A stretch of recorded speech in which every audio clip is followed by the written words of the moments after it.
네, 안녕하세요. 반갑습니다. 어, 송정희 낭독학교 성우 송정희입니다. 매주 일요일 아침 7시에 낭독 책방 문을 여는데요. 4주라는 시간 동안 우리 수전 선생의 해석의 반하여로 만나봤습니다. 오늘도 그 매짐을 하려고 해요. 우리 최현진 낭독가의 목소리로 문을 활짝 열어보겠습니다. 최현진 선생님 박수로 맞아주세요.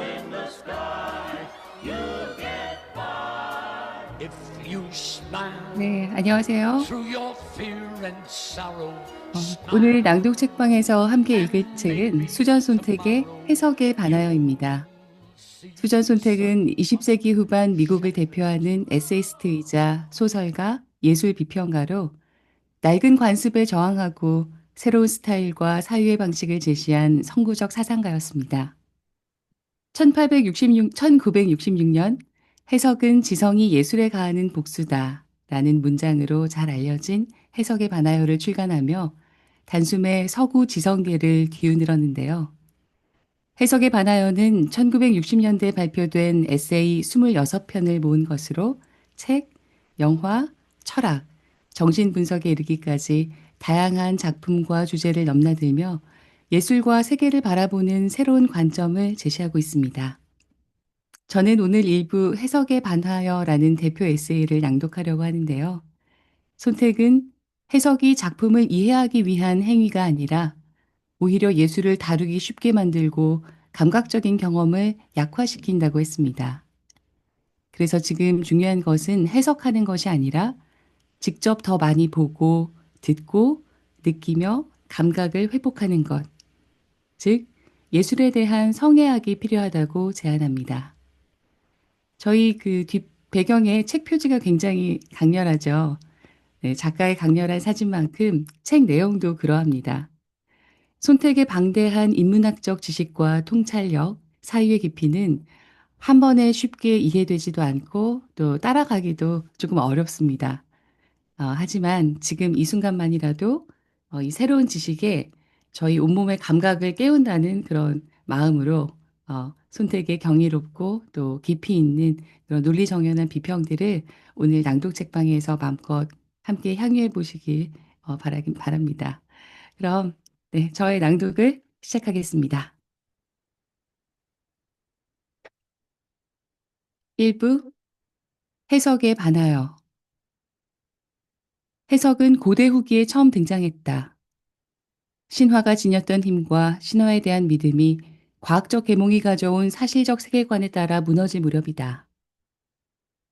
신화적 세계관이 무너지고 종교적 상징의 적절성에 대한 의문이 제기된 후에는 고대 문헌을 있는 그대로 받아들이기가 어려웠다.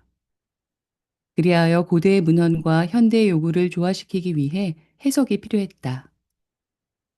그래서 스토아학파는 신은 도덕적이어야 한다는 관점에 맞추어 호메로스의 서사시에 나오는 제우스 무리의 난잡하고 상스러운 면모를 알레고리로 해석했다. 호메로스가 제우스와 레토의 간통에 권력과 지혜의 결합이라는 의미를 담았다는 식으로 설명한다. 그런데 우리 시대의 해석은 그것보다 더 복잡하다. 현대의 해석 방식은 속을 파내고 그러면서 파괴한다. 텍스트의 이면을 파헤쳐서 진정한 숨은 뜻을 찾아낸다. 가장 주목받고 영향력 있는 현대의 교리라고 할 수 있는 마르크스주의와 프로이트 이론은 사실상 정교한 해석학 체계다.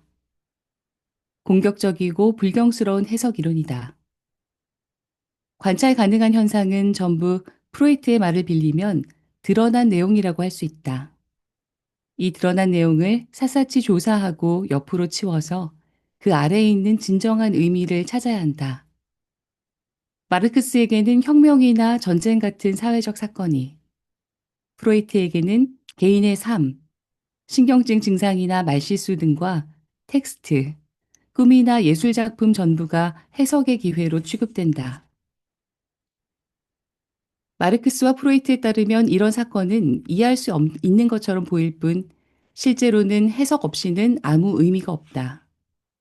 이해하는 것은 곧 해석이라는 것이다.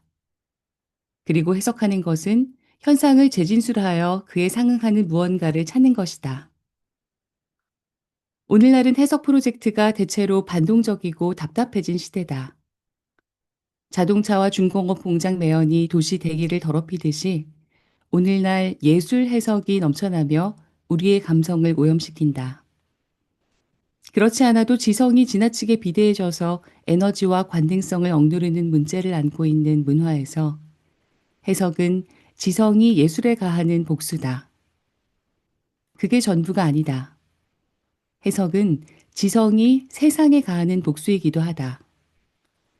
해석한다는 것은 의미로 이루어진 그림자 세계를 구축하기 위해 세계를 척박하게 만들고 고갈시키는 것이다.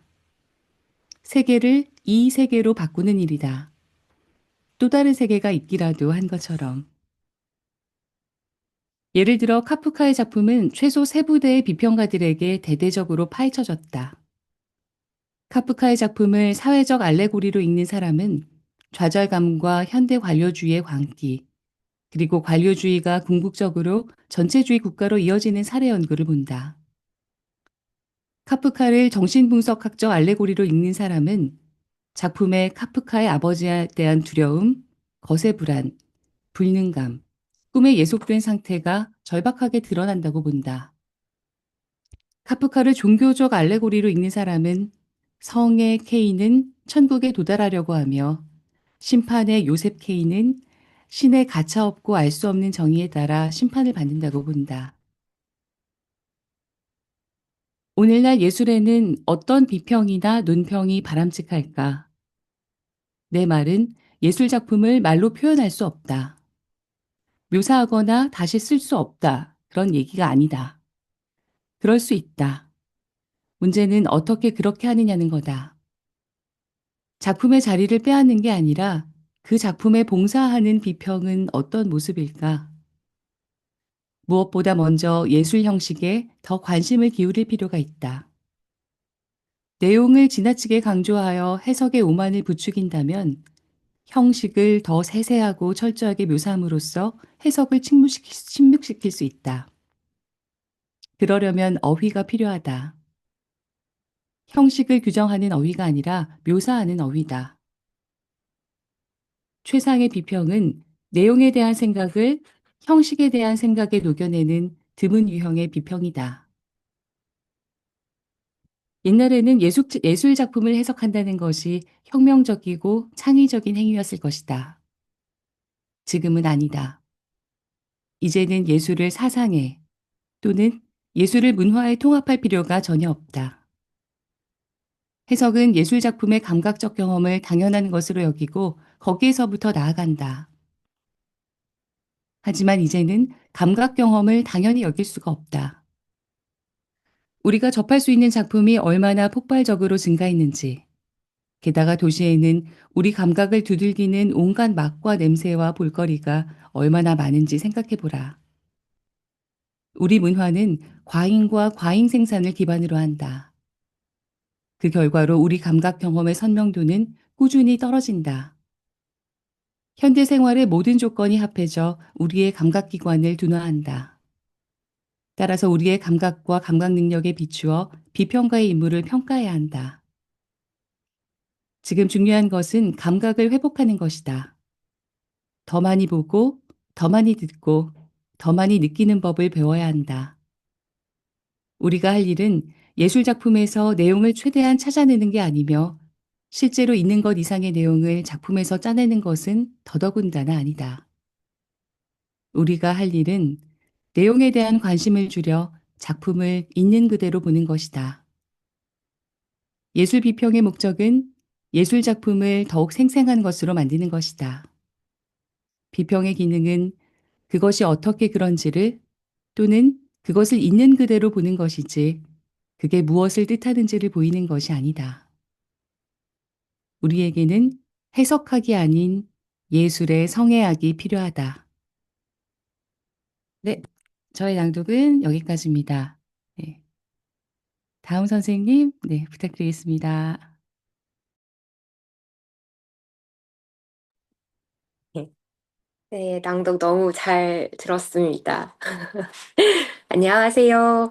글의 힘을 믿고 말의 온기를 사랑하는 낭독가 장다교입니다. 사실 1월 한 달 동안 수전 선택의 해석의 반하여를 낭독하면서 조금 힘든 시간을 보냈습니다. 예술 비평이라는 장르도 낯설었고 1966년에 출간된 이 책이 다루는 예술은 제가 태어나기도 전에 예술이기 때문에 책에 있는 모든 예시를 다 이해하기는 쉽지 않았습니다. 그럼에도 불구하고 이 책을 낭독해보는 시간은 제게 꽤 특별한 경험이 되었습니다. 오늘 제가 낭독할 부분은 수전선택 해석에 반하여 4부에 실린 소설과 영화에 관한 소고입니다. 제가 이 부분을 고른 이유는 아주 단순합니다. 소설, 영화, 이 주제가 제게 비교적 익숙했기 때문입니다. 이 글은 감정을 따라가며 듣는 글이 아니라 생각의 구조를 따라가며 듣는 글입니다. 오늘 저의 낭독에 등장하는 여러 이름과 예시를 이해하려 애쓰지 않으셔도 괜찮습니다. 중요한 건, 아, 수전 손택은 영화를 이렇게 보고 있구나 하는 하나의 관점입니다.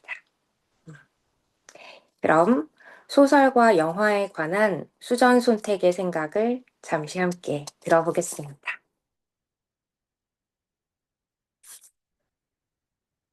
소설과 영화에 관한 소고. 영화의 50년 역사는 200년이 넘는 소설의 역사를 뒤죽박죽으로 요약해서 보여준다.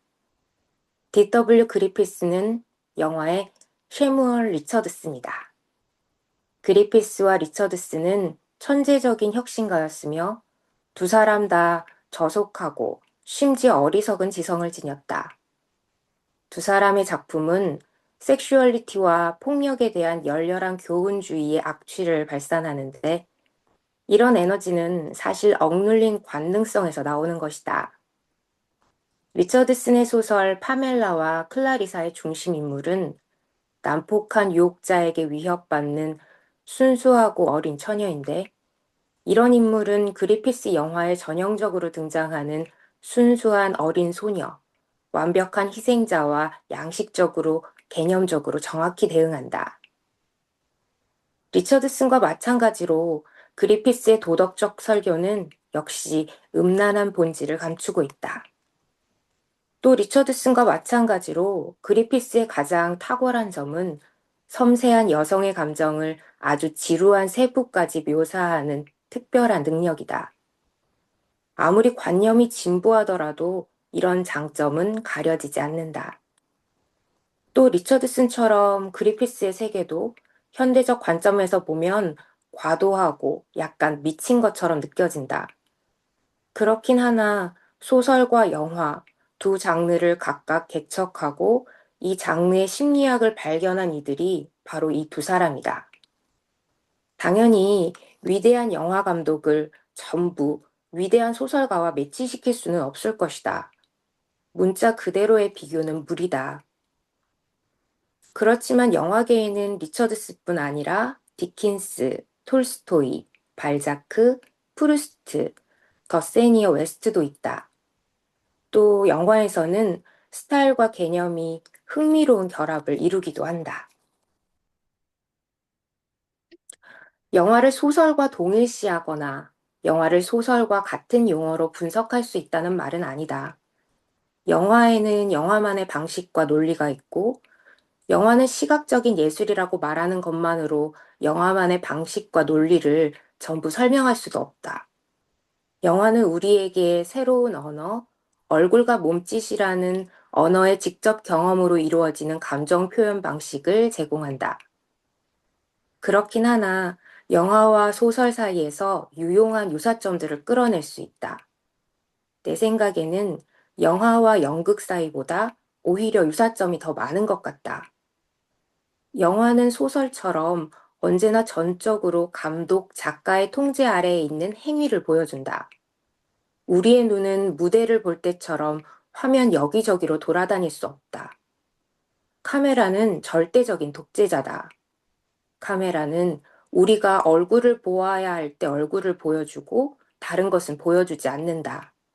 움켜진 두 주먹, 풍경, 지나가는 열차, 건물의 전면 등을 우리가 그걸 보길 바랄 때만 보여준다. 카메라가 움직이면 우리도 움직이고, 카메라가 정지하면 우리도 정지한다. 소설이 작가의 의도에 따라 선별한 생각과 묘사를 보여주고, 독자는 작가가 이끄는 대로 순차적으로 따라가야 하는 것과 비슷하다. 회화나 연극처럼 배경으로 펼쳐져 있어서 우리가 원하는 순서대로 감상할 수 있는 게 아니다. 한 가지 또 염두에 두어야 할 것이 있다. 영화에는 소설이 아닌 다른 문학 형식과 유사한 전통도 있다. 그렇지만 영화의 지배적 전통은 구체적인 사회적 상황에 놓인 매우 개별화된 인물을 중심으로 플롯과 아이디어를 전개해 나가는 소설적 전통이다. 당연하지만 영화는 소설처럼 동시대성을 따라 움직이지 않는다. 누가 지금 제인 오스틴 소설 같은 작품을 쓴다면 시대착오적으로 비치겠지만 제인 오스틴의 영화적 등가물 같은 영화를 만들어낸다면 매우 진보적인 작품이 될 것이다. 영화의 역사가 서사 문학의 역사보다 훨씬 짧고 영화는 유난히 가속된 20세기 예술의 흐름 속에서 등장했기 때문이다. 그래서 영화의 다양한 기능성은 서로 겹치고 반복된다. 또 다른 이유로 영화는 진지한 예술 가운데 신생 장르라서 다른 예술을 습격해 상대적으로 진부한 요소도 무수히 새로운 조합으로 사용할 수 있다는 점이다. 영화는 일종의 범예술이다. 사실상 어떤 예술이든 통합하고 흡수할 수 있다.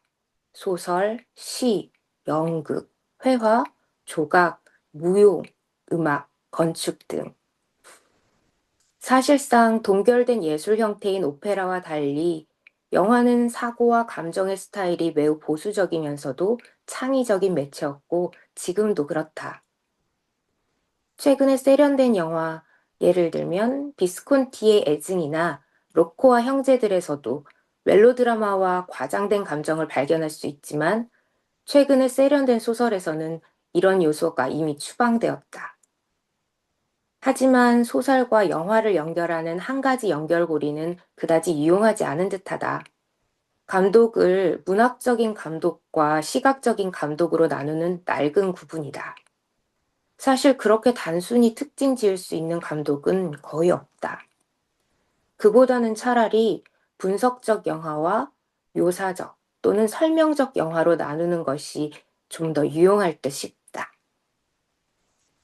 1961년 수전 손택이 영화와 소설의 관계를 문학사적, 미학적으로 대비하여 영화라는 매체의 고유성과 전통을 정리한 비평적 소고입니다. 들어주셔서 감사합니다. 다음은 백선옥 선생님의 낭독이 이어집니다.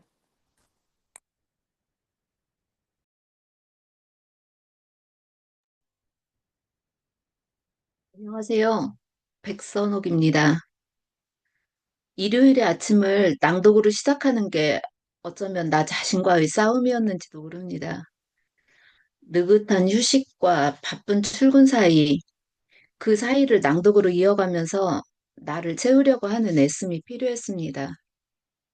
특히 수전 손택의 책은 더욱 그러했습니다. 평론가들에게는 교과서 같은 수전 손택의 글이 내가 접근하기 쉬운 글은 아니었습니다. 비평의 혁명적 고전이라고 일컬어진다는데요. 쉽게 읽히지 않는 문장을 잡고 마음은 끊임없이 널뛰기를 하면서 생각은 자꾸만 엉뚱한 방향으로 흐르기도 했습니다. 그 방대한 손택의 지적 영역에 그저 감탄만 하고 있었죠. 때로는 익숙한 작가의 이름이 나오면 화들짝 반가운 마음에 뛰어들고 또 낯선 이름의 작가나 작품이 나오면 그에 관련된 정보를 찾으면서 읽으려니까 좀처럼 나아가지 않으면서 이 글을 내 것으로 만들어가기가 쉽지 않았습니다. 아마 일요일 아침에 그 함께 낭독하기가 아니라면 이렇게 어려운 글을, 그리고 좋은 글을 접할 기회도 없었겠죠. 함께 낭독의 힘을 믿으면서 지금부터 천천히 나가보려고 합니다. 제가 오늘 낭독할 부분은 홍한별 번역가의 옴기니의 말입니다. 번역가의 말을 통해서 듣는 수전 손택은 비평에 대한 이해, 손택이 주장한 바가 무엇인가 조금은 쉽게 다가갈 수 있게 해주지 않을까 하는 생각이 들었습니다. 너무 쉬운 것만 빨리 읽으려고 했던, 그리고 수월하게 정답만 찾으려고 했던 나의 읽기 태도를 좀 돌아보면서 저의 낭독을 시작하겠습니다. 옹기니의 말. 이 책을 번역하는 동안 주위에서 그래, 수전 손택이 어째서 그렇게 대단하다는 거야? 라는 질문을 종종 들었다. 그럴 때 떠올리는 이미지가 있다. 1960년대 뉴욕, 담배 연기가 자욱한 방, 남자 비평가, 출판업자, 학자들이 모여 자기들끼리 대화를 나누는 방으로 청바지를 입은 수전 손택이 성큼성큼 들어선다. 시그리드 누네즈가 전하는 수전 손택의 젊은 시절 일화에서 상상해본 장면이다. 파라 스트로스 앤드 지루 출판사 대표인 스트로스의 집에서 디너 파티가 있을 때 식사가 끝나면 의례적으로 남녀가 나뉘어 각각 다른 방으로 갔다고 한다. 남자는 남자들끼리, 여자는 여자들끼리 대화를 나누라고. 이 파티에 처음 초대받아 참석한 손택은 잠깐 어리둥절해 하다가 상황을 파악하고 성큼성큼 남자들이 있는 방으로 갔다. 라이어닝 트릴링을 필두로 문학적 교양과 도덕적 진지함을 온몸에 두른 견고한 지성계가 있다. 엘리자베스 하드윅, 메리 메카시 같은 여자 비평가들이 한둘씩 철옹성에 발을 들여놓고 매서운 펜으로 조금씩 균열을 냈지만 이들도 기존 담론과 제도 안에서 말하고 움직일 수밖에 없었다. 그러다가 1964년 갓 서른을 남긴 수전 손택이 느닷없이 캠프에 관한 노트를 들고 등장했다. 도덕, 교양, 정치가 아니라 대중문화, 캠프, 키치, 동성애 감정, 감각, 스타일을 전면에 내세우는 글이었다. 이어 1966년 출간된 해석에 반하여는 이 젊은 비평가가 얼마나 박식하고 거침없고 패기가 넘치는지를 유감없이 보여주었다. 이 책은 제목을 포함해 처음부터 끝까지 도전적이다. 손택은 카미, 루카치, 사르트르 등 당대 최고의 지성에게 사정없이 칼날을 갖다 대고 신랄하게 비판한다. 그러면서 고다르, 브레송 등의 영화는 물론 B급 영화까지 같은 선상에서 진지하게 논한다. 나로서는 30대 손택이 지닌 방대한 지식과 독서량과 거침없는 자신감의 발치도 따라가지 못하지만 그 이전에 남자들이 있는 방으로 혼자 가는 것조차 실패했을 것이다. 그렇다면 손택이 여자였기 때문에 대단하는 것이냐고 물을지도 모르겠다. 그 말에 대해서라면 맞다. 하지만 여자라는 이유로 드높아야 한다는 이야기가 아니라 여자라는 이유로 제대로 평가받지 못했을 터이기 때문에 여자라는 점을 강조할 수밖에 없다고 답해야 할 것 같다. 당시 여자 비평가란 무시되면서 동시에 토큰으로서 소중한 존재였을 것이다. 찬탄과 경계를, 숭배와 비웃음을 동시에 일으키고 진지한 비평가로 고려되기보다는 팝 아이콘처럼 소비되고 학문적 계승의 대상이 아니라 화제거리로 취급되었다. 1969년 손택이 첫 영화를 만들었을 때 나온 기사 제목은 충격적이게도 소녀 지성인이 스웨덴 영화 감독으로 성공할 수 있을까? 였다. 1979년에 한 대담에서 노먼 메일러가 다이애나 트릴링을 여성 비평가라고 지칭하자 손택이 분개하는 동영상 클립도 유튜브에서 볼 수 있다. 누네즈는 또 다른 재미있는 일화를 들려준다. 내가 엘리자베스 하드윅과 여성 작가들에 관해 이야기하다가 수전의 이름을 입에 올렸을 때 하드윅은 이렇게 말했다. 그 사람은 사실 여자가 아니야. 손택은 여자로 인식되지 않기 위해 길을 썼지만 언제나 여자로 지칭되었다. 압도적 다수가 남성으로 구성된 사회에서 살아남기 위해 손택은 그들의 언어로 논지를 펼쳤고 초기 에세이집인 해석에 반하여의 일부 글에서는 여성에 대한 왜곡된 인식을 반복하는 한계가 드러나기도 한다. 시대의 한계는 있겠으나 그럼에도 수전 손택은 1960년대라는 시대 조건 안에서 믿기지 않을 만큼 앞서 나간 인물이었다. 대중문화를 진지하게 비평하며 새로운 감수성의 사제로 자리매김했고 민감한 정치적 현안에 대해 목소리를 내며 늘 논란의 중심에 섰다. 책의 표제작인 해석에 반하여는 예술 작품을 대할 때 내용을 우선시하며 텍스트 이면에 있는 숨은 뜻을 해석하려는 경향, 그리하여 작품을 직접적으로 경험하며 그 에너지와 관능성을 누리지 못하는 경향에 중대한 문제를 제기한다. 손택은 예술 그 자체의 존재 가치를 옹호하며 좋기 때문에 좋은 것이다. 가짜가 아니기에 좋은 것이다 라고 명료하게 이야기한다. 우리는 더 많이 보고, 더 많이 듣고, 더 많이 느끼는 법을 배워야 한다 하고 말한 손택은 자신도 평생 열렬히 읽고, 보고, 듣고, 느끼며 살았다. 몸이 없는 그림, 글, 음악, 너무 쉬운 콘텐츠가 난무하는 지금, 손택의 말은 더욱 통렬하게 다가온다. 홍한별.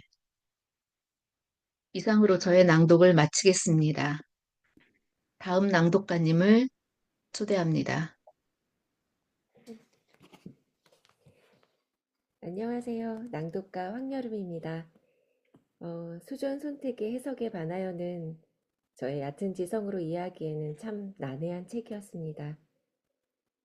하지만 그녀가 무엇을 이야기하고 싶어 하는지 참 궁금했습니다. 온전히 다 이해하지는 못하면서 책장을 넘기는 순간을 지내며 수전 손택은 문학이나 예술을 살아있는 그대로 즐기고 느껴라. 이런 이야기를 하는 것 같습니다. 어떤 이론과 편견에 치우치지 않는 깊은 사랑을 느끼게 해준 제가 선택한 캠프에 관한 노트 일부를 낭독해 보겠습니다.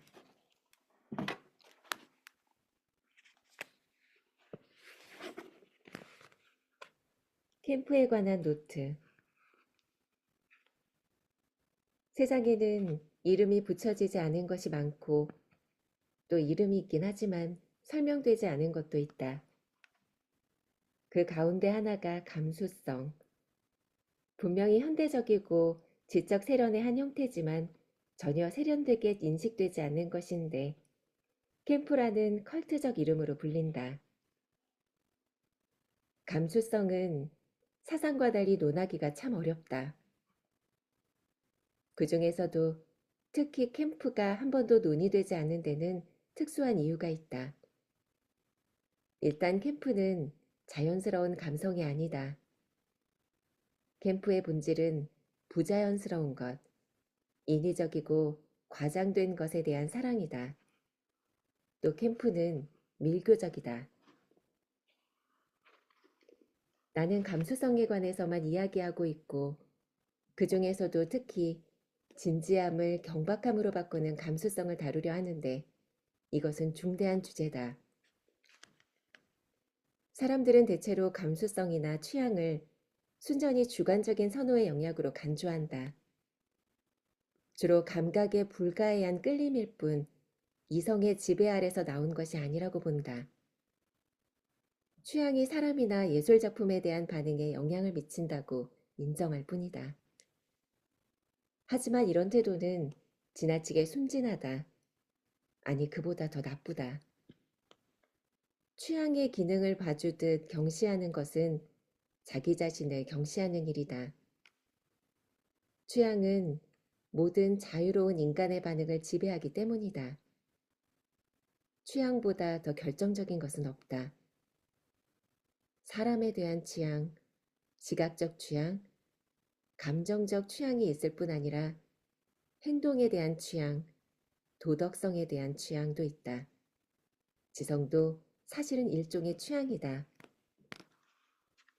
어떤 감수성을 언어로 표현하려면 더군다나 생생하고 강력한 감수성이라면 조심스럽고 유연한 접근이 필요하다. 아주 포괄적으로 시작하자. 캠프는 탐미주의의 한 양식이다. 세상을 심미적 현상으로 보는 하나의 양식이다. 캠프의 방식은 아름다움이 아니라 인위성과 스타일화의 정도에 초점을 맞춘다. 캠프는 특정한 스타일을 관점에서 바라본 세상이다. 과장된 것, 벗어난 것, 원래 모습이 아닌 것에 대한 사랑이다. 사람에 대한 취향에서 캠프는 현저하게 약화되었거나 강력하게 과장된 것에 이끌린다. 양성성은 캠프 감수성에서 중요한 이미지 가운데 하나다. 남성적 남성에게서 가장 아름다운 요소는 여성적인 것이고, 여성적 여성에게서 가장 아름다운 요소는 남성적인 것이다. 순진한 캠프와 의도적 캠프를 구분해야 한다. 순수한 캠프는 언제나 순진하다. 스스로 캠프임을 의식하는 캠프하는 캠프는 그만큼 만족스럽지 않을 수 있다. 캠프의 순수한 사례는 의도된 것이 아니다. 매우 진지하다. 뱀이 둘둘 감긴 램프를 만드는 아르누보의 장인은 장단을 치는 것도 아니고 가벼운 재미를 주려는 것도 아니다. 웃기려는 의도가 없다. 예술가의 개인적 의도를 알 필요는 없다. 작품이 모든 것을 말해준다. 캠프의 핵심은 진지함을 왕좌에서 끌어내리는 데 있다. 캠프는 장난스럽고 진지함에 반대한다. 더 정확히 말하면 캠프는 진지함과 새롭고도 복잡한 관계를 형성한다. 경박함에 대해 진지할 수 있고 진지함에 대해 경박할 수도 있다. 캠프의 경험은 고급 문화의 감수성이 세련됨을 독점할 수 없다는 중대한 깨달음을 바탕으로 한다. 캠프는 좋은 취향만 좋은 취향인 게 아니라 나쁜 취향 가운데에도 좋은 취향이 있다고 주장한다. 나쁜 취향에서 좋은 취향을 발견하면 큰 해방감을 누릴 수 있다. 고급스럽고 진지한 즐거움만 고집하고 무엇을 즐길지를 지속적으로 제한하면 다른 즐거움을 잃는다. 좋은 취향만 계속 고수하다 보면 결국 너무 비싸서 접근하지 못하는 상태가 된다. 여기에서 캠프 취향이 좋은 취향을 누르고 대담하고 기지 넘치는 쾌락주의로 등장한다. 캠프는 좋은 취향을 지닌 사람을 즐겁게 만들어 만성적 좌절의 위험에서 구해준다. 소화에도 좋다. 캠프 취향은 무엇보다 판별이 아니라 즐기고 감상하는 방식이다. 캠프는 관대하다. 즐기기를 바란다. 겉으로만 악이나 냉소로 보일 뿐이다. 또는 냉소라고 할지라도 잔인한 냉소가 아니라 다정한 냉소다. 캠프 취향은 진지함이 나쁜 취향이라고 주장하지 않는다. 진지하게 제대로 극적인 사람을 비웃지 않는다. 캠프 취향은 열렬한 실패에서 성공을 찾아낸다. 캠프 취향은 일종의 사랑, 인간 본성에 대한 사랑이다. 성격의 작은 승리와 어색한 열렬함을 비판하지 않고 즐긴다. 캠프 취향은 즐기는 대상과 스스로를 동일시한다. 이런 감수성을 공유하는 사람은 캠프라고 이름 붙인 대상을 비웃지 않고 즐긴다. 캠프는 다정한 감정이다. 저의 낭독은 여기까지입니다.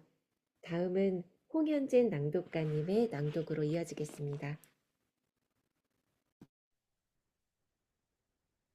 네, 안녕하세요. 낭독가 홍현진입니다. 수잔 손택의 해석에 관하여는 저에게도 역시 너무 어려운 작품이었습니다. 손택이 이야기하는 방대한 작품들은 제가 거의 모르는 작품들이었고, 설령 안다고 해도 이름만 겨우 알고 있는 정도여서 그녀의 책 흐름에 따라간다는 것이 처음부터 버거웠습니다. 하지만 드물게나마 저의 삶에서 느낀 부분과 맞닿은 문장을 만날 때면 그게 그렇게 반갑고 좋을 수가 없었습니다. 오늘 제가 낭독할 부분도 사로토가 말하는 이 시대의 눈부신 탁월함은 의심이다 라는 부분이 마음에 확 들어왔습니다. 의심이 진실에 다가가고자 하는 인간의 마음이라는 그런 부분이 말입니다. 인간의 마음에 의심이 없다면 어떻게 진실에 다가갈 수 있을까 하는 생각이 들면서 오늘 여러분과 함께 이 부분을 나누고 싶습니다. 지금부터 저의 낭독을 시작하겠습니다. 소설이 중산층의 예술로 여겨진다고 할지라도 소설이야말로 어느 장르보다 지속적으로 재검토하고 개선할 필요가 있다.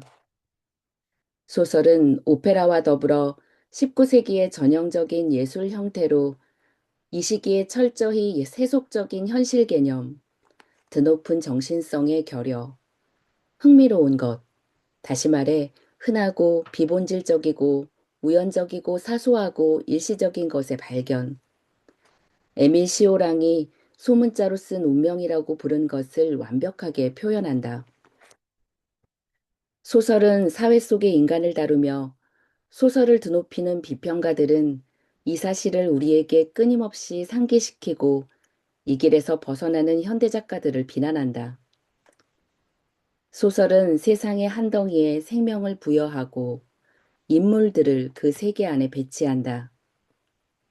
물론 소설을 서사시나 피카레스크를 계승한 장르라고 할 수도 있다.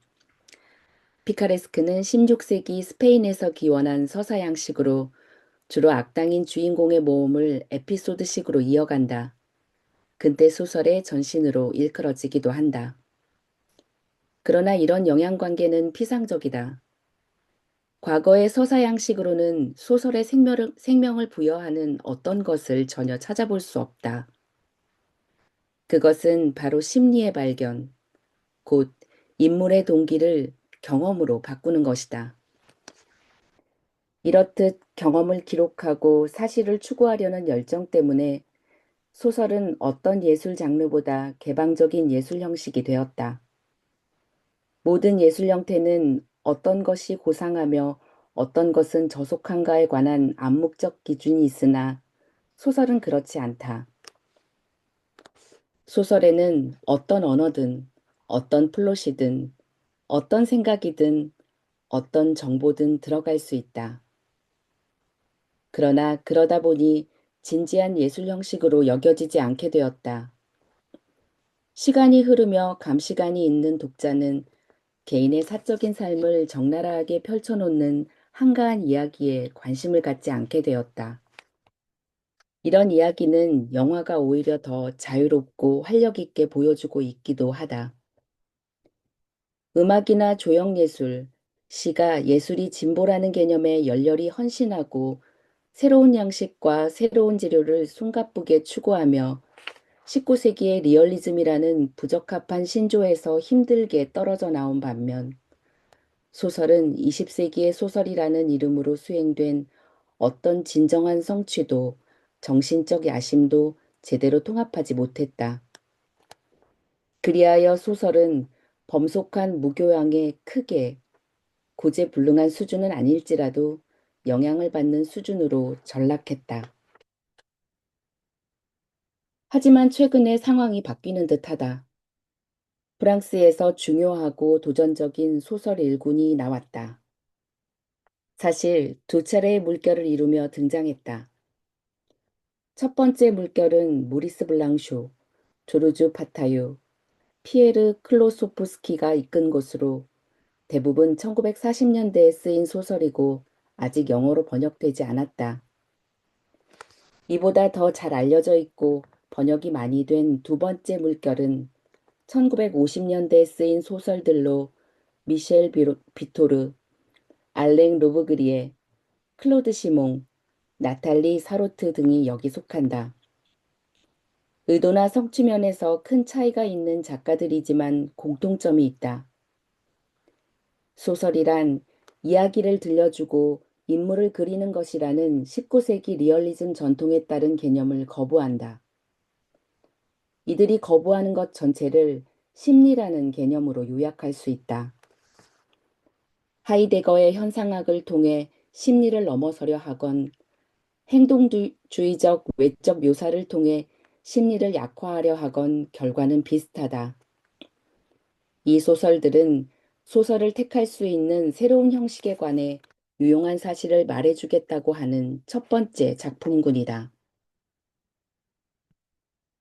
영어권 독자가 사로트의 주장을 이해하기에 가장 좋은 방법은 소설이 어떠해야 하는가에 관한 다른 소설가들의 선언인 버지니아 울프의 미스터 베넷과 미시즈 브라운, 메리 메카시의 허그 속의 사실과 비교해 보는 것일 듯 싶다. 사로트는 버지니아 울프가 현대 소설가는 자연주의와 객관적 리얼리즘을 버리고 심리의 어두운 면을 탐구해야 한다고 한 것을 순진하다고 일축한다. 그런데 사로트는 메리 메카시의 글도 마찬가지로 통렬하게 비판한다. 메리 메카시는 실제 세계를 펼쳐놓고 실제감을 부여하고 인상적인 인물을 만들어내는 등 과거 소설의 미덕으로 회귀해야 한다고 주장하여 버지니아 울프를 반박한 것으로 읽힐 수 있는데도 말이다. 사로트의 리얼리즘 비판은 설득력 있다. 현실은 그렇게 명백하지 않다. 삶은 그렇게 생생하지 않다. 소설에서 사실적인 것을 쉽게 바로 알아볼 수 있다면 의심해야 한다. 진실로 사로트가 말하듯 이 시대의 눈부신 탁월함은 의심이다. 탁월함이 아니라면 빠지기 쉬운 악덕이라고 말할 수도 있다. 나는 사로트가 전통적 소설에 가하는 비판에 전적으로 동의한다. 최근에 세커리의 허영의 시장과 토마스 만의 부덴부르크가의 사람들을 다시 읽었는데 여전히 경탄스러웠으나 한편으로는 움찔하지 않을 수 없었다. 전지적 작가가 삶이란 이런 것이라고 보여주면서 독자가 공감하며 눈물 짓도록 만드는 것을 이제 견디기 힘들었다. 요란한 아이러니, 자신의 인물을 속속들이 안다는 넘치는 자신감, 또 독자인 나도 이 인물들을 안다고 믿게 만들어가는 게 불편했다. 나는 이제 이해하고자 하는 나의 열정을 완전히 충족시켜주는 소설을 믿지 않는다. 어떤 장면을 제공하고 인물을 묘사하고 움직여가는 소설의 전통적 메커니즘은 이제 유효하지 않다는 사로트의 말도 옳다. 방 안의 가구가 어떤지, 그 사람이 담배에 불을 붙였는지 안 붙였는지, 짙은 회색 정장을 입었는지 아닌지, 자리에 앉아 타자기의 종이를 끼우기 전에 타자기 덮개를 벗겼는지 말았는지 하는 것에 누가 정말로 관심이 있나? 위대한 영화는 순전한 신체적 움직임으로 안토니오니의 정사에서 가발을 바꾸어 쓰는 것처럼 순간적이고 사소한 행동이든 빅퍼레이드에서 숲속으로 군대가 전진하는 것처럼 중요한 움직임이든 간에 말로 할 수 있는 것보다 훨씬 더 직접적이고 마법적인 효과를 낼 뿐만 아니라 훨씬 더 경제적으로 그렇게 할 수 있음을 보여주었다. 네, 제 낭독은 여기까지입니다. 뒷부분으로 갈수록 너무 떨려서 자꾸 오독이 났는데 지금까지 제 낭독을 들어주셔서 정말 감사합니다. 다음은 김희영 낭독가님의 낭독이 이어지겠습니다. 안녕하세요. 꿈을 품은 낭독가 김희영입니다. 수전 선택의 비평이 아름답다는 건 느껴지는데 저 역시 내용이 너무 어려워서 도무지 이해되지 않았습니다. 그녀가 평론한 예술 작품부터가 너무 낯설었기 때문입니다. 해석의 반하여를 낭독하며 가장 깊이 마음으로 읽은 글은 뜻밖에도 수전 손택의 글이 아니라 정여울 작가의 여는 글이었습니다. 정여울 작가는 한 번도 만나본 적이 없는 수전 손택을 오직 글을 통해 사랑하게 되었다고 말합니다. 그리고 소극적인 독자에서 비평가로 다시 작가로 나아갈 용기를 얻었다고 고백합니다. 그 대목에서 저는 어, 나도 그랬는데 하며 반가워했습니다. 그 반가움이 오래 남았습니다. 저는 SNS와는 전혀 무관한 삶을 살던 사람이었습니다. 그러다 2년 전 교사 성장 모임에 참여하게 되었고, 신청서의 인적 사항란에 휴대전화 번호 외에는 적을 게 없다는 사실이 부끄럽게 느껴졌습니다. 그래서 닉네임을 만들고 블로그를 개설했습니다. 김종원 작가님의 글은 어떻게 삶이 되는가에서 댓글 쓰기를 통해서도 삶을 성장시킬 수 있다는 문장을 만났고 마음을 다잡아서 댓글을 쓰기 시작했습니다. 댓글 또한 나의 글이라 여기며 생각과 느낌을 성실히 담아냈습니다. 그렇게 해서 소중한 댓글 인연들을 만나게 되었습니다. 정여울 작가님의 끝까지 쓰는 용기에서는 상처를 고백할 용기가 글쓰기의 시작이라는 말을 만났고 그 용기를 빌려서 블로그에 글을 발행하고 내 글을 타인 앞에 내놓을 수 있었습니다. 김호연 작가님처럼 술술 읽히는 글을 쓰고 싶었고 강원국 작가님의 책을 통해서 말하듯 자연스럽게 쓰는 문체를 배웠습니다. 그리고 나태주 시인처럼 따뜻한 언어로 마음을 전하고자 했었습니다. 이금희 작가님에게서는 고운말의 필요성에 대한 확신을 얻었고 마침내 저의 책을 출간하게 되었습니다. 올해 저는 3권의 책 출간을 앞두고 있습니다. 이제는 글을 처음 쓰는 이들의 곁에서 글쓰기를 응원하고 독려하는 역할도 하고 있습니다.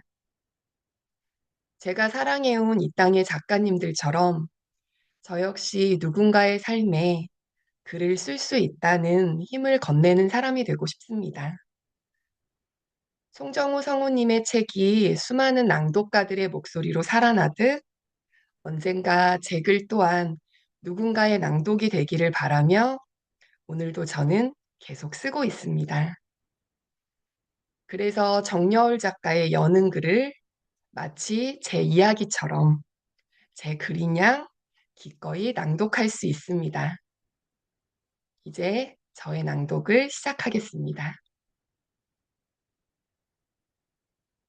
여는 글.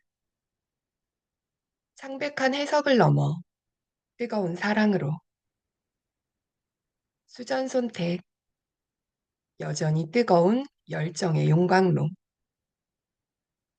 정여울. 데미안 프로젝트 저자. 비평이 곧 사랑이 될 수 있을까? 가슴 뛰는 비평은 가능할까? 건조하고 논리적이고 해설적인 비평이 아니라 읽는 것만으로도 가슴이 두근두근 뛰는 뜨거운 사랑의 형식을 지닌 그런 비평. 오랫동안 그것은 불가능한 일이었다. 어떤 이즘에 사로잡힌 각종 혹파의 울타리 안에 갇힌 비평은 그런 사랑의 언어를 발명해낼 수 없었다. 하지만 그가 나타난 후 비평이 곧 사랑이 될 수 있다는 도전적인 상상은 얼마든지 가능한 현실이 되었다. 그 가능성을 보여준 사람이 바로 수전손택이다. 그의 모든 글은 예술에 대한 불타는 사랑이었고 예술의 자유를 가로막는 세상을 향한 용감한 투쟁이었다. 그래서 나는 손택을 향해 그저 좋아한다고 말하지 못한다. 좋아한다는 말로는 내 마음을 다 표현할 수 없기에 그를 사랑한다는 말조차도 너무 비좁고 상투적으로 느껴진다. 한 번도 만나본 적 없는 누군가를 그의 글만 보고 감히 사랑할 수 있다면 그 첫 번째 자리에 수전 손택이 있을 것이다. 그는 내게 평론가도 얼마든지 작가가 될 수 있다는 것을 온몸으로 보여준 사람이다. 그의 글 덕분에 나는 행복한 평론가로 살 수 있었고, 마침내 평론가를 넘어 작가로 변신할 용기도 낼 수 있었다. 해석에 반하여는 수전손택 비평의 정수이자 글쓰기를 통해 진정한 나 자신이 되는 기쁨을 가르쳐주는 눈부신 감수성의 보물창고다. 그토록 많은 문학작품을 읽으면서도 그토록 많은 미술관과 영화관과 콘서트홀에 갔으면서도 나는 오랫동안 내 느낌을 있는 그대로 말하는 것을 두려워했다. 뭔가 틀린 것을 말할까 봐. 혹시 비논리적인 감상을 털어놓을까 봐. 하지만 손택의 글을 읽으며 나다움을 멈출 수 없는 나를 발견했다. 권위 있고 전문적이고 지적 수사학을 남발하는 해석이 아니라 오직 이 작품을 사랑하는 나의 야생적이고 꾸밈 없는 언어로 작품에 대한 애정을 표현하는 것. 그런 소박하고도 투명한 열정을 표현하고 싶은 열망을 발견한 것이다. 위대한 평론가들이 과거에 어떤 이론의 프리즘을 거쳐 작품을 해석했는가보다 더 중요한 것은 오늘, 바로 나와 당신이 어떤 작품을 즐기고 공감하고 이야기하는 순간의 아름다움이다. 수전손택은 느낌 그 자체를 소중히 여기는 법을 가르쳐준 감수성의 메신저다. 나는 위대한 평론가들은 뭐라고 말했을까? 궁금해하던 수동적이고 소극적인 감상자였다. 함부로 해석하지 말기, 손쉽게 떠들지 말기. 아무리 감동적인 문장이 떠올라도 그저 마음속에서 혼자만 중얼거리기. 나는 나도 모르게 나 자신에게 그렇게 외치고 있었다. 내 문장보다는 교수님의 목소리가 중요했던 시절, 나만의 독창적인 아이디어보다는 학계의 분위기를 익히는 게 중요했던 시절이 있었다. 그때 나는 글을 쓸수록 내가 된다기보다는 남들과 비슷한 존재가 되는 기분이었다. 그러나 그럴듯한 지식인과 평론가의 모습으로 살아가는 게 그렇게 기쁘지가 않았다. 그렇게 숨죽여 살아가던 내게 수전 손택은 전사의 열정을 가르쳐 주었다. 손택을 통해 나는 비로소 깨닫게 되었다. 글쓰기는 남과 비슷하게 살아가기 위한 모방의 도구가 아니며 세상에 진짜 아름다움과 접신하는 무기라는 것을, 또한 끝내 나 자신으로 살아갈 수 있는 힘을 주는 최고의 무기라는 것을, 당신이 느끼고 사랑하고 지켜내고 싶은 모든 아름다움을 자신의 언어로 말하고 쓰게 되기를, 그리고 그것을 다른 사람과 나누는 용기를 잃지 않기를. 우리들 한 사람 한 사람이 예술의 주체이고 감수성의 주인이며 아름다움을 사랑하는 영혼의 전사임을 잊지 말기를. 글쓰기를 통해 나는 비로소 가장 용감한 나를 만났다. 저희 낭독은 여기까지입니다. 감사합니다. 다음은 권태은 낭독가님을 만나보겠습니다. 안녕하세요. 권태은입니다. 아, 실은 저는 이 책이 전혀 재미있지 않았음을 고백합니다. 다른 분들도 비슷한 소회를 말씀해 주셔서 공감이 되고요. 저는 오늘 낭독회를 통해서 비로소 이 책을 조금 더 이해하게 된 게 아닐까 그런 생각이 좀 듭니다. 이렇게 펀딩을 통해서 저희가 이 책을 구입했는데 저는 그 펀딩 과정에 굉장히 이렇게 호기심을 느꼈는데 그 과정까지가 제일 재미있었고 책을 읽는 순간 그 흥미를 잃었습니다. 이유는 저한테 너무 어려웠어요. 근데 어떤 느낌이었냐 하면 그 너무 진지한 친구의 얘기를 난 진지한 걸 싫어하는데 붙들려서 끝까지 들어줘야 되는 그런 느낌이라고 하면 조금 적당한 표현일지 모르겠습니다. 그럼에도 불구하고 낭독 덕분에 집중할 수 있었고 또 여러 선생님들이 하셨던 그런 그 느낌들은 조금씩 건져 올릴 수 있어서 어, 그럼에도 불구하고 참 좋은 시간이었다는 건 또 인정할 수밖에 없었습니다. 제가 선택한 파트는 5장의 정신분석과 노먼 오 브라운의 죽음에 맞선 삶이라는 건데, 이 파트를 선택한 이유는 그저 내가 좀 아는 사람이 나왔다는 그런 느낌. 프로이트를 언급했는데, 사실 노먼 브라운에 대해서는 모르지만, 프로이트의 정신분석학에 대한 호기심과 매력은 좀 누구나 있을 것 같긴 한데, 제 경우에는 최근에 정신분석학에 대한 책을 좀 읽은 것도 있고, 또 제가 살아오면서 이런 마음이 좀 있었던 것 같아요. 프로이트는 왠지 거부감이 들고 싫은데, 또 인생에서 느끼는 수많은 의문에 대한 미지의 해답을 프로이트의 정신분석학이 갖고 있을지도 모르지 않나 이런 기대도 항상 약간씩은 갖고 있었던 이제 그 느낌으로 이걸 골라봤어요. 그런 프로이트에 대해서는 이런 양가적 감정을 좀 갖고 있지 않나 싶습니다. 사실 제가 지금 쓰는 이런 표현도 수전 손택의 이 책을 읽으면서 배운 것입니다. 그만큼 해석의 반화야는 어, 그 독자에게는 스스로 사고할 힘을 주는 그런 책이 아닌가 싶습니다. 자, 저의 낭독을 시작하겠습니다. 정신분석과 노먼 오 브라운의 죽음에 맞선 삶.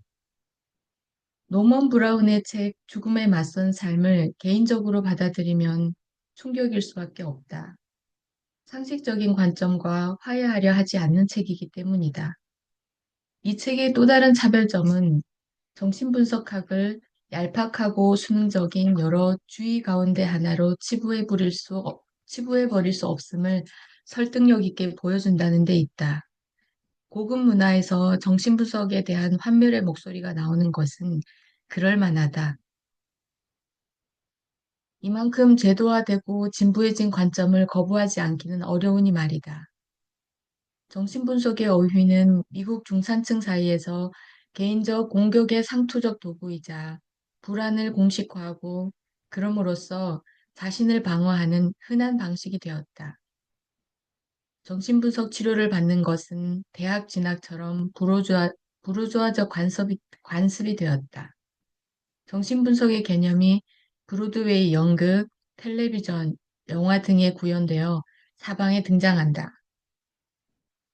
하지만 미국 지식인이 정신분석에 대해 느끼는 환멸은 이전에 마르크스주의에 대해 그랬던 것과 마찬가지로 성급하다고 하겠다. 마르크스주의를 스탈린주의나 헝가리 혁명 탄압과 동일시할 수 없듯이 정신분석을 파크 에비뉴에서 개업한 분석가나 정신분석학 저널이나 아들의 오이디푸스 콤플렉스를 거론하는 교회에 사는 죽으로 치환할 수는 없다. 판멸은 현대 미국 지식인의 특징적인 자세이지만 사실 게으름의 산물일 때도 많다. 우리는 어떤 사상을 매우 집요하게 고수하지 못하고 마찬가지로 성에 대해서도 매우 진지하거나 정직하지 못하다. 브라운은 정신분석을 불만에서 비롯된 신경증 증상을 완화하는 치료법이 아니라 인간 문화를 변혁하고 인간의식 전반을 새롭고 더 높은 차원으로 끌어올리는 프로젝트로 본다. 브라운은 프로이트의 개념을 뛰어넘어 심리적 범주가 신체적 범주이기도 함을 보인다. 브라운에게 정신분석은 정신과 신체의 분리를 치유한다는 약속이다. 현재 이루어지는 정신분석과 관행과는 구별된다. 사회 비판과 문명에 대한 혐오가 무엇보다 흔하고 무엇보다 온당한 이 시기에 브라운의 주장과 유치하고 허무주의적이거나 결국에는 순응하고 부적절한 일반적인 비판 경향을 구분할 필요가 있다. 또 브라운과 마르쿠제의 이 책은 프로이트를 여러 면에서 날카롭게 비판하므로 프로이트 이론을 수정해 인간 본성에 관한 이론과 사회에 대한 도덕적 비판으로 확장하려는 다른 시도와는 구분해야 한다. 브라운도 마르쿠제도 미국 문화, 지성계, 브로드웨이, 육아실, 칵테일 파티, 교회 부부 생활을 지배하는 밋밋한 수정주의적 프로이트 해석에는 날카롭게 각을 세운다. 사랑을 단순히 위안, 외로움을 막아주는 것, 안정으로 이해하며 사랑을 드높이면서도 프로이트의 승화 개념을 건드리지 않는다면 프로이트를 온당히 다루었다고 할 수 없다. 프로이트가 사랑이라는 말 대신 성이라는 말을 쓴 데는 그럴 만한 이유가 있다. 프로이트는 성을, 신체를 고집했다. 프로이트의 추종자 가운데 그 의미를 이해하거나 문화이론에 어떻게 적용할지를 알았던 사람은 거의 없다. 오늘날 정신분석이 문화에 적응하고 화해하는 기술을 가르치는 값비싼 영적 상담 같은 형태로 나타나는 것은 프로이트 사상 자체의 한계이며 브라운은 이 점을 세심하게 지적한다.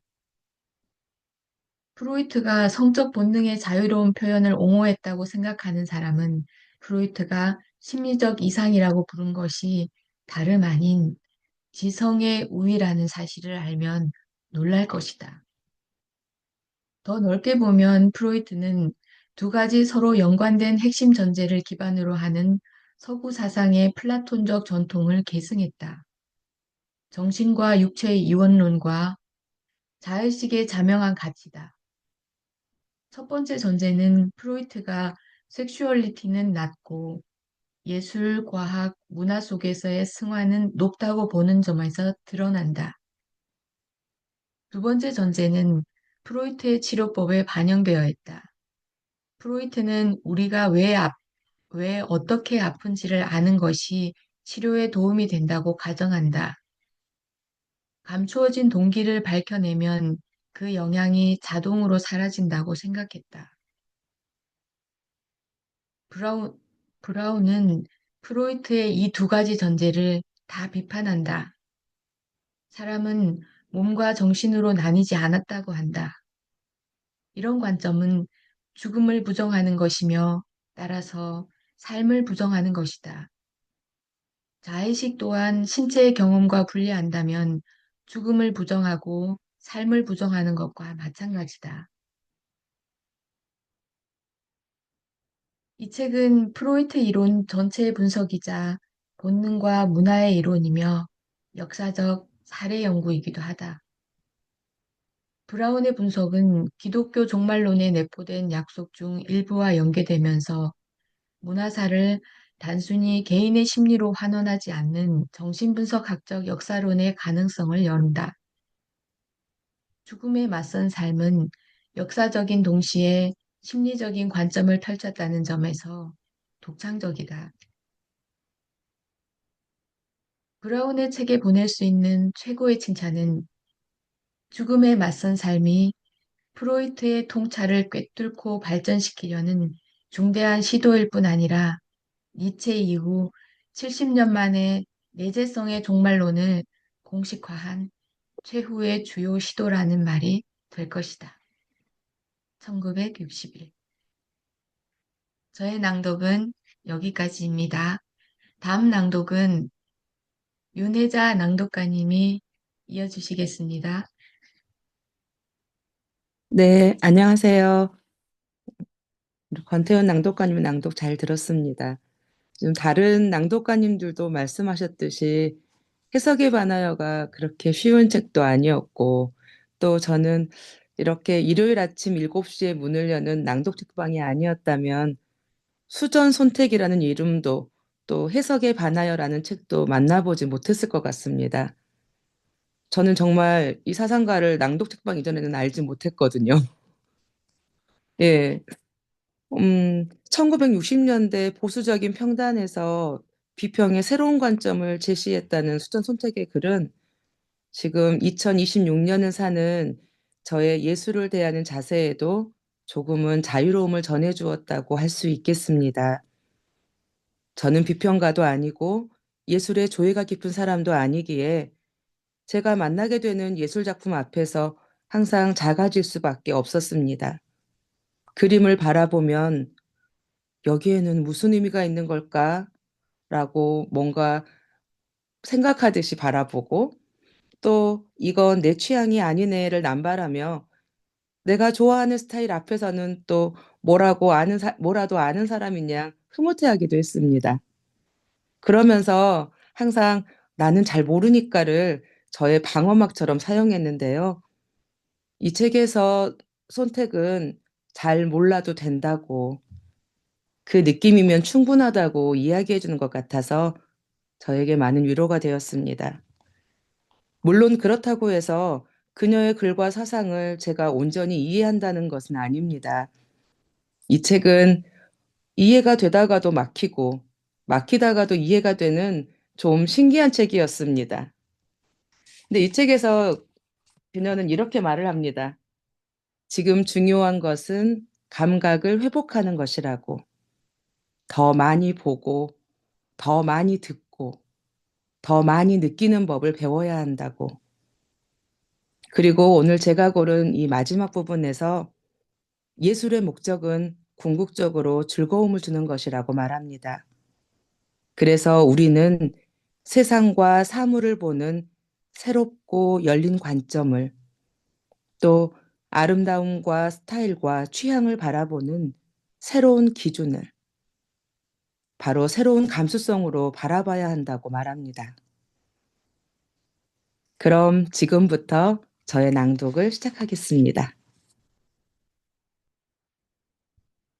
새로운 감수성에 따라 나타나는 중요한 결과는 이미 언급했듯이 고급 문화와 저급 문화의 구분이 점점 의미를 잃어간다는 것이다. 이런 구분은 감각을 프로그램하는 데 몰두하고 예술을 도덕적 저널리즘으로 여기지 않는 예술가와 과학자들의 창의적인 공동체에서는 더 이상 타당하지 않다. 사실 예술은 언제나 그런 것 이상이었으니까. 현대 문화적 상황의 창조적인 측면을 설명하려면 쾌락에 대한 새로운 태도를 언급하는 것이 좋겠다. 어떤 면에서 새로운 예술과 새로운 감수성은 쾌락을 다소 불분명하게 바라본다.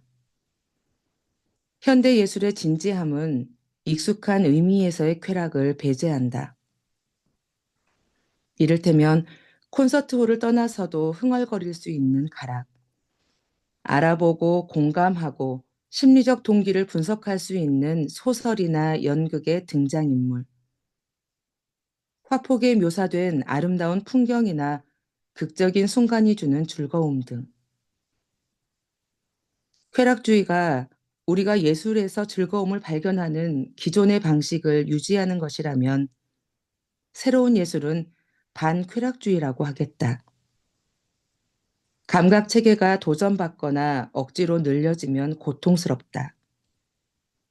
새로 등장한 진지한 음악은 귀를 아프게 하고 새로운 회화는 시각에 만족스러운 보상을 주지 않고 새로운 영화와 새로운 산문은 쉽게 소화되지 않는다. 안토니오니의 영화나 베케트, 버로스 등의 글에 가장 흔히 제기되는 불평은 보기 힘들다, 지루하다는 것이다. 그렇지만 지루하다는 비판은 사실 위선적이다. 어떻게 보면 지루함이란 것은 실제로 존재하지 않는다. 지루함은 어떤 좌절감을 일컫는 다른 이름일 뿐이다. 그런데 오늘날 흥미로운 예술이 사용하는 새로운 언어가 배웠다고 하는 많은 사람들의 감수성에 좌절감을 안겨주는 것이다.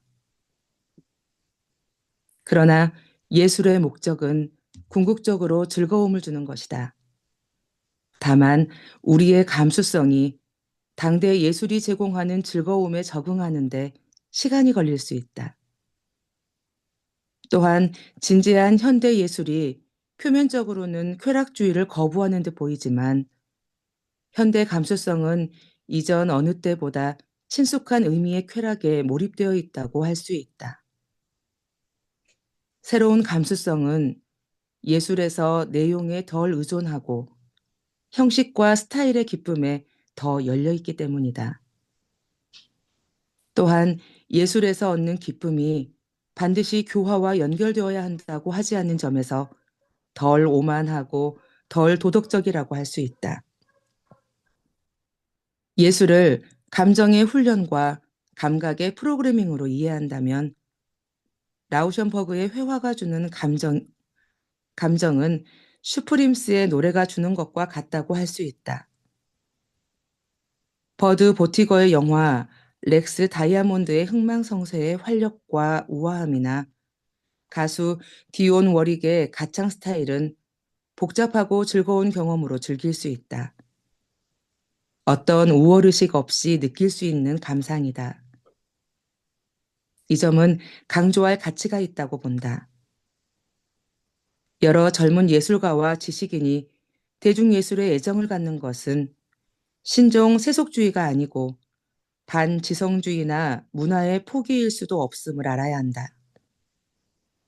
예를 들어 여러 진지한 미술 화가가 대중음악의 새로운 사운드를 좋아하는 것은 단순히 오락거리나 기분 전환을 원해서가 아니다. 말하자면 쇤베르크가 테니스를 치는 것과는 다르다. 이런 현상은 우리 세상과 사물을 보는 새롭고 열린 관점을 반영한다.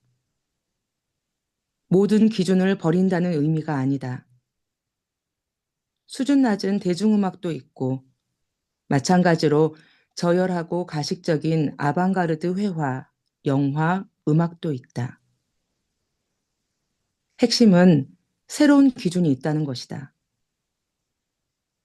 아름다움과 스타일과 취향을 바라보는 새로운 기준. 새로운 감수성은 대담할 정도로 다원적이다. 고통스러울 정도의 진지함과 함께 재미와 위트와 노스텔지어 모두에 몰두한다. 또 강한 역사의식을 지니고 있기도 하다. 매우 빠른 속도로 왕성하게 흡수하고 또 그만큼 정신없이 그 열정을 밀어낸다.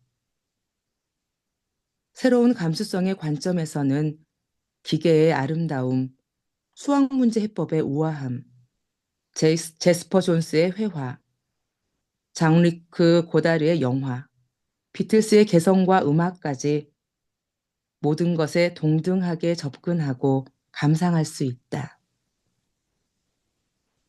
저의 낭독은 여기까지입니다. 어, 새로운 감수성이라는 이야기를 좀 해주셨는데, 지금 여기 현존하고 있는 우리의 소리가 실시간으로 저는 새로운 감수성으로 다가오네요. 어디 딴 데 있는 것이 아니다라는 생각이 들었어요. 우리 송계하 선생님께서 녹음 파일로 수전 선택을 낭독하셔서 저희에게 메시지를 보내주셨거든요. 우리 계화 선생님 소리 한번 들어보겠습니다.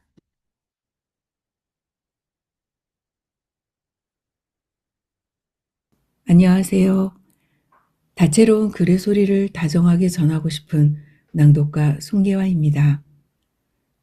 저는 이 책의 처음을 여는 정여울 작가의 글을 통해 감수성의 메신저이고 전사의 열정을 가르쳐 주었다는 수전 손택의 글이 많이 궁금하고 기대가 컸었습니다. 하지만 첫 수업 시간부터 그 방대한 지식 앞에 기가 눌려 나름의 친절함으로 풀어놓은 글조차도 이해는커녕 낭독조차도 내내 벅차기만 했습니다. 그런 뚝딱이 저였지만 성우님께서 정의하신 우리는 낭독 예술가란 이름을 살포시 마음에 얹고 수전 손택의 의식의 흐름을 따라 천천히 가보려고 합니다. 제가 낭독할 부분은 수전 손택이 현대 작가 중에서 애정을 불러일으키는 작가는 까미뿐이다 라고 말한 까미의 작가 수첩 중 일부입니다. 이제 저의 낭독을 시작하겠습니다. 내가 말하는 작가는 당연하게도 현대 문학의 이상적 남편인 알베르 까미다.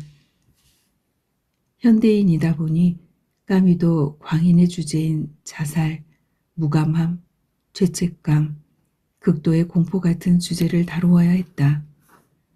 그렇지만 이 주제들을 합리적으로 적정한 수준에서 힘들이지 않고 우아하게 거리를 둔 채 다루었다는 점이 남들과 다르다. 까미는 흔한 허무주의의 전제에서 출발해 자신의 조용한 목소리와 어조의 힘만으로 전제에서 자연스레 도출되지 않는 인간주의적이고 인도주의적인 결론으로 독자를 움직여간다. 이렇듯 허무주의의 심연을 뛰어넘는 비논리적인 비약이 독자들이 까미에게 고마워하는 선물이다. 이렇게 해서 까미는 독자들에게 진정한 애정의 감정을 불러일으킨다. 카프카는 연민과 공포를, 조이스는 경외를, 프루스트와 지드는 존경을 불러일으키지만 내가 떠올릴 수 있는 현대 작가 중에서 애정을 불러일으키는 작가는 까미뿐이다. 1960년 까미의 죽음은 문학계 전체에 개인적 상실감을 안겨주었다. 작가 수첩은 까미가 1935년부터 사망할 때까지 쓴 노트를 모아 출간한 3권 중 첫 번째 책이다. 까미를 좋아하는 사람들은 당연히 까미에 관해 자신에게 감동을 준 책에 관해 알게 되기를 바라며 이 책을 펼칠 것이다. 안타깝지만 일단 필립 토디의 번역이 부실하다는 것을 말해두어야 할 것 같다. 부정확한 부분이 많고 때로 까뮤가 뜻한 바를 심각할 정도로 오해했다. 번역이 무거워 까뮤의 압축적이고 즉흥적이고 유려한 문체를 영어로 재현하지 못했다. 이 책에는 주석 따위 성가신 학술적 장치도 있는데 이게 문제가 되지 않는 독자도 있겠지만 나한테는 거슬렸다.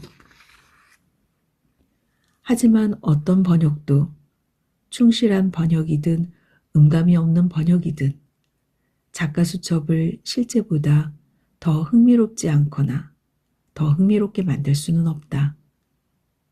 이 책은 카프카나 지드의 일기만큼 위대한 문학이 아니다. 카프카의 일기처럼 장렬하는 지적인 빛이 없고 지드의 일기 같은 문화적 세련미, 예술적 성실성, 인간적 밀도도 없다. 어쩌면 체사르 파베세의 일기에 비견될 수 있을 테지만 파베세만큼 개인을 노출하거나 심리적 친밀감을 주지도 못한다. 까미의 작가 수첩에는 온갖 것이 들어있다.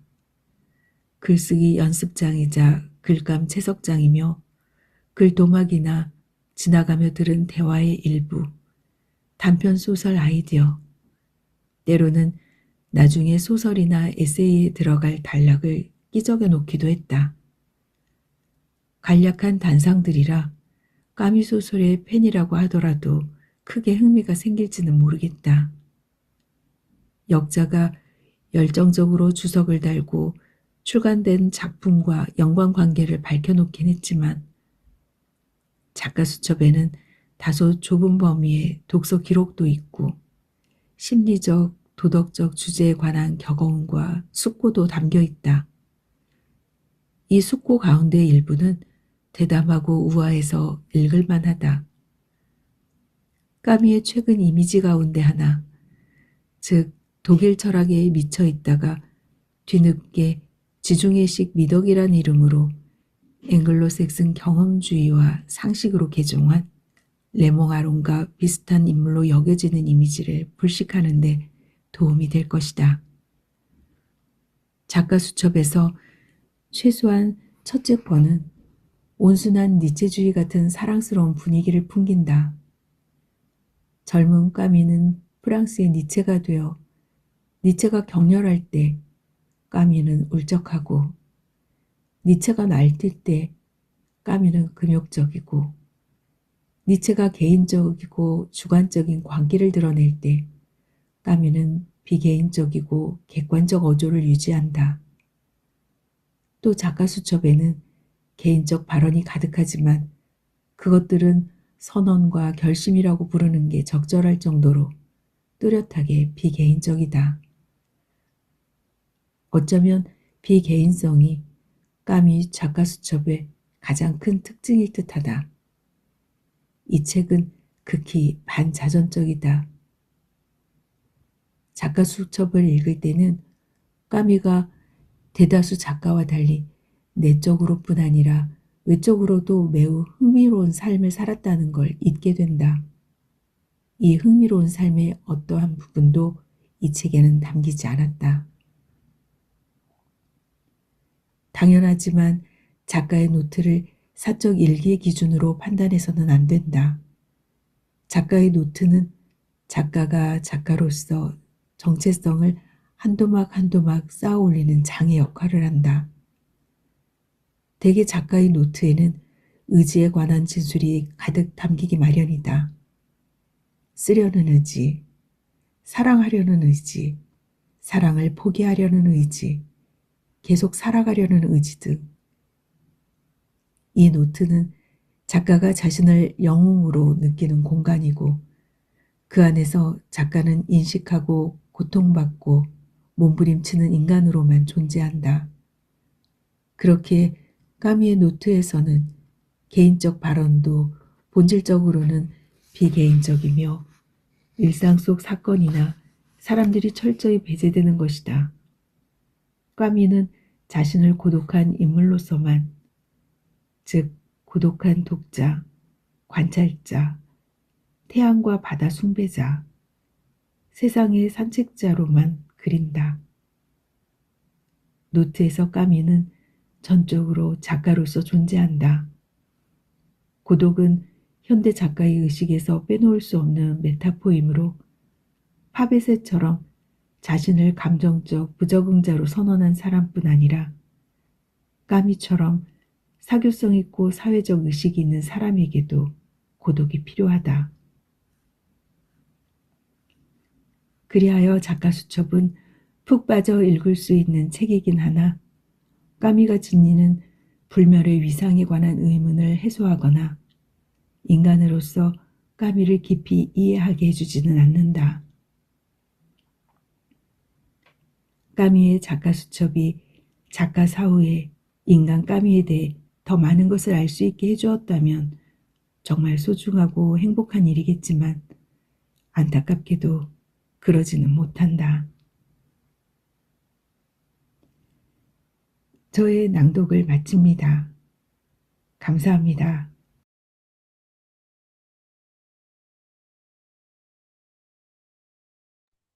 네. 우리 최현진 선생님의 목소리로 시작해서 또 송계하 선생님의 마지막 낭독까지 수전 손택을 낭독으로 한번 만나봤습니다. 우리 초반에 백선옥 선생님께서 함께 읽기의 힘이라는 얘기를 해주셨어요. 그게 낭독의 힘이라는 생각이 들었고요. 저는 그런 생각이 들더라고요. 왜 그 작가 노트 안에서 까미가 영웅이라고 했잖아요. 저희가 인생에서 이렇게 포즈를 다룬 적이 있었나라는 생각을 해보시면 좋을 것 같아요. 이 포즈라는 것에는 여러 가지 의미가 있는데 그 포즈의 시간에 우리는 복식호흡을 회복하거든요. 그 복식호흡을 회복할 때 현존에 이르게 되고 그 안에서 나다움, 정말 주인공의 삶을 살 수 있는 게 아닌가라는 생각이 들었어요. 제가 연극 무대에 있을 때, 음, 주인공이 아닌 엑스트라를 하면서 정말 그 연출가한테 많이 혼났던 게, 네가 주인공이냐? 웬 포즈를 그렇게 둬? 이런 얘기를 정말 많이 들었던, 그때 엄청 많이 깨졌었거든요. 근데 이 낭도관에서 이렇게 한 개인이, 어, 이런 많은 포즈 예술을 할 수 있다는 것은, 이거 한번 생각을 해볼 필요가 있다라는 생각이 들었어요.